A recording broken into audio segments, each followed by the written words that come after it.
ミキです。皆さんお元気でしょうか？今回は日本での日常生活を再現した会話を紹介したいと思います。空港で見知らぬ二人が会話をしています。さあ、聞いてみましょう。ミキは日本に来ました。空港のゲート前に座っています。そこにサチが来ました。すみません。あ、はい。この席空いてますか？はい、どうぞ。ありがとうございます。いいえ。少し静かな時間が流れます。そして、サチが話しかけます。どこから来たんですか？ニュージーランドから来ました。そうなんですね。素敵ですね。どこからですか？アメリカからです。アメリカのどこからですか？ロサンゼルスからです。行ったことがあるんですか？はい。昔、ロサンゼルスに少し留学していました。そうなんですね。楽しいところですよね。私はサチです。ミキです。よろしくお願いします。よろしくお願いします。ミキさん、これからどこに行くんですか？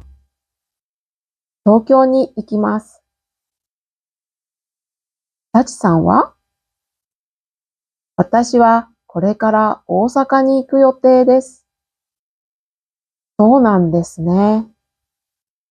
家族が住んでいるので、京都にも行きます。私もいつか京都に行きたいですね。ぜひ行ってください。綺麗ですよ。京都か。おすすめの食べ物はありますか？やっぱり抹茶が人気ですよ。京都で抹茶とお団子が食べたいですね。いいですね。私も好きです。二人はたくさん話して仲良くなりました。飛行機の搭乗時間となりました。お話できて楽しかったです。こちらこそありがとうございました。日本の滞在楽しんでくださいね。ではまた。はい、サチさんも。はい、どうだったでしょうか。私だったらこういうふうに会話をすると思ってストーリーを作ってみたんですが、教科書に出てくる会話とはちょっと違ったかもしれませんが、実際にはこういった会話が使われているんですよね。挨拶とか名前、行きたい場所、食べたいものなどの会話を練習しました。何度か聞いて実際に使えるよう声に出して言ってみましょう。では、また次の動画で会いましょう。またねー。